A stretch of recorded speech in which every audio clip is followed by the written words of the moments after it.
Yes guys, welcome back to another video. Welcome to the George Benson Football Channel for 6 things that we learned from Liverpool 1, Chelsea 1.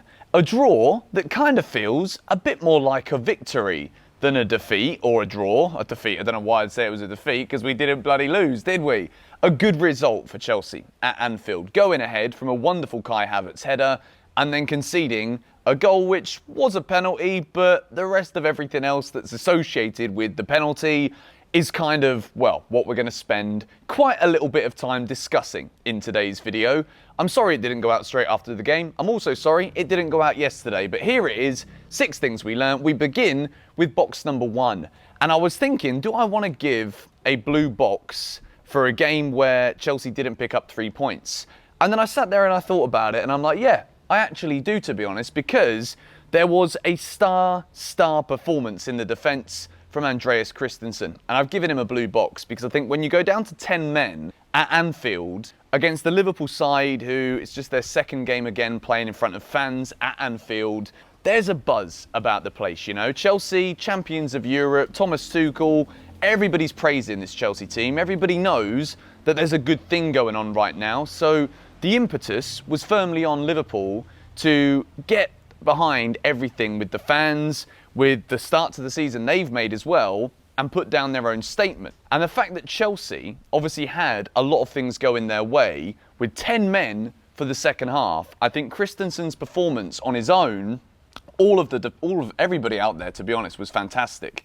But Christensen is just doing so well with everything at the moment, be it winning aerial battles, be it the way that he tries to play out from defence, be it his spatial awareness. His ability to be more vocal in the back line at Chelsea now is also something that has dramatically improved. And at the moment, there's a lot of talk about when the new contract is going to be signed for Andreas Christensen. I do simply believe it's just a matter of time. And Chelsea locking down Christensen now, after there was a lot of talk that maybe he wouldn't even end up staying at Chelsea beyond last season, particularly when Frank Lampard was still the manager.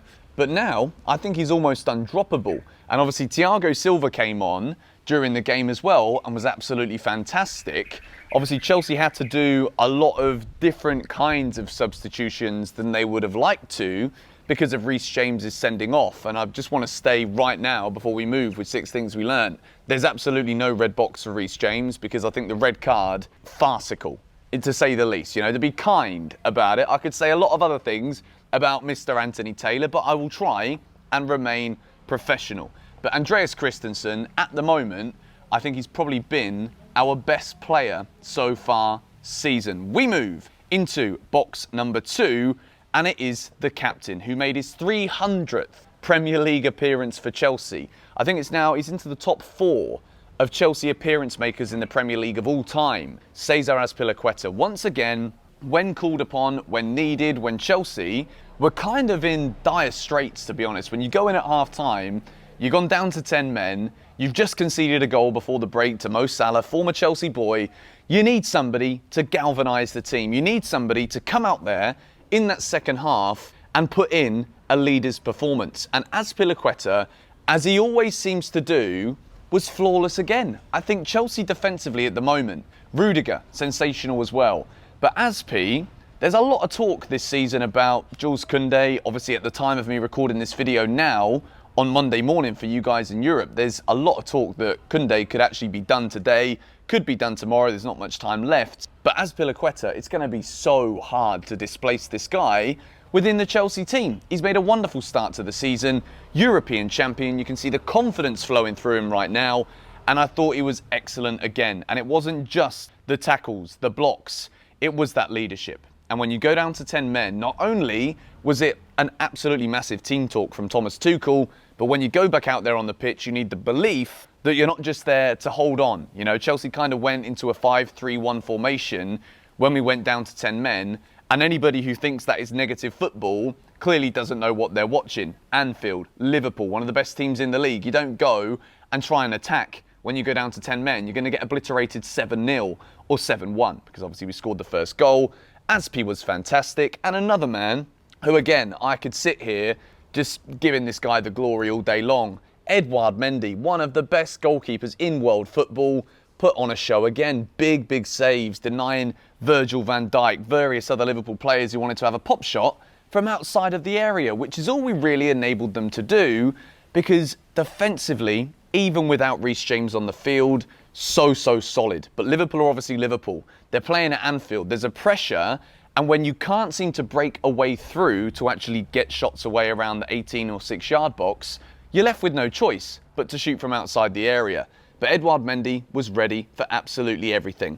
As soon as Mo Salah stepped up to take Liverpool's penalty to make it 1-1, I wasn't really confident about Mendy making a save at all, just because it was a heated moment before that. Mendy in saving penalties, we know it's not his forte, but anything else outside the area, just getting his limbs on things, you know, Mendy does it all, and he made big saves again. And I think Chelsea, when we look at this game later on this season, as long as we're in a title race come the end of it, I think this point at Anfield will be one of the biggest points we could have got.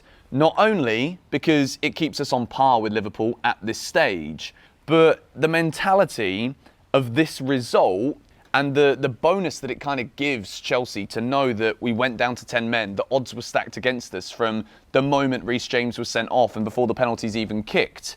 The fact that we dug in and didn't concede another goal after that one move was absolutely massive. And I think Edouard Mendy, again, was one of the main reasons why Chelsea came away with a point.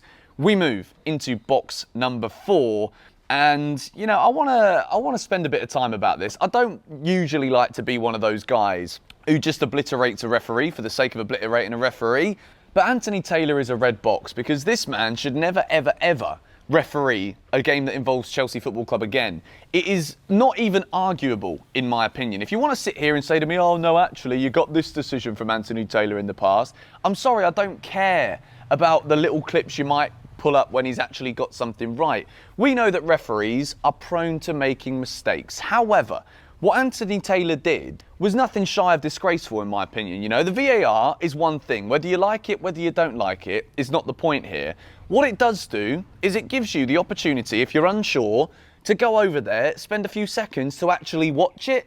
But what does he do? He takes a little look at a freeze frame, doesn't really watch anything, and then turns around and said, you know what, mate, there's a penalty, which it is a penalty. I'm not debating that one for a second. But it's also a red card, which, according to the rules of the game, it's not a red card. But Anthony Taylor being Anthony Taylor, I'm sorry, but I think he really does have a vendetta against Chelsea Football Club. And there is a petition that Anthony Taylor never referees a Chelsea game again. It's got over 60,000 signatures already. I don't think this is just us trying to, you know, come to some kind of decision to make us feel better about not winning the game. I think it is just generally, this guy shouldn't be a referee in Chelsea matches. I don't think he's good enough. And I think there's certainly something that he has against our football club, because sending off Reece James not only killed the game, but realistically, Chelsea did incredibly well to get anything from it from that position. And I think it's just a real shame that he ruined what would have been, and what was, an incredibly exciting game of football.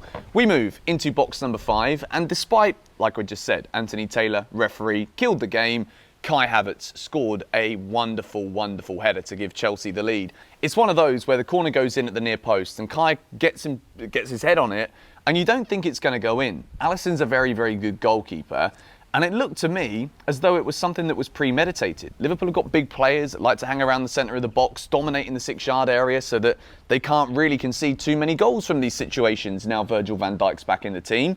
But no, we got a silky German. And Roman Abramovich knows that he is everything Chelsea need, because he's the best in the bloody world, mate. And I know that it's just the song, but Kai Havertz again in a big game, scoring a big goal. It's becoming a regular narrative for Chelsea FC. Kai Havertz gets himself his first goal of the season. We've got 6 different goal scorers so far. And the box number 6 that I want to go with today is also a positive for Thomas Tuchel. Again, I think the more I look back on this game, the more I watch the highlights, the more I listen to a lot of the public opinions about Chelsea as a result of what they saw here at Liverpool, I think there's absolutely no denying, there is no question that Thomas Tuchel is building that formidable team that he promised he was going to build when he took over at Chelsea. To go to Anfield, to go down to 10 men. I keep repeating this because as soon as Reece James got sent off, I thought they were going to score the penalty. And then I just thought the second half could become one of those catastrophes. You know, remember at Arsenal when Mesut Ozil scored that wonder goal where he put Kante on his backside and we lost that game 3-0 under Antonio Conte. It was a wake-up call, but it was also an embarrassing performance. And I think that over the years, I kind of got used to seeing Chelsea capitulate in games when things wouldn't go our way, that I just expected it to happen again. But I think under Thomas Tuchel, he's building this Chelsea team with a very different mentality. We're looking so much stronger mentally going into each situation, be it game by game or minute by minute within the game. And I think once again, the way that we tactically set out in that second half was so smart. You know, we believe in what we can do defensively to not then go and concede another goal to lose. And we still managed to create chances. Not so many, but it wasn't embarrassing from Chelsea. It was a defensive masterclass. And once again, I think we can praise Thomas Tuchel for the reason that it happened. But anyway, 6 things we learned, probably one of the latest ones I've ever got out, but it was such an entertaining, interesting game that I wanted to still post it for you guys anyway. Chelsea news will be out later today. Back to regular videos again this week, even though we're on an international break. I apologise for the break again, but I've already gone over it a million times. Hopefully you guys enjoyed this video. Leave a like if you did, subscribe if you are new, and I'll catch you all later. Come on, you Blues.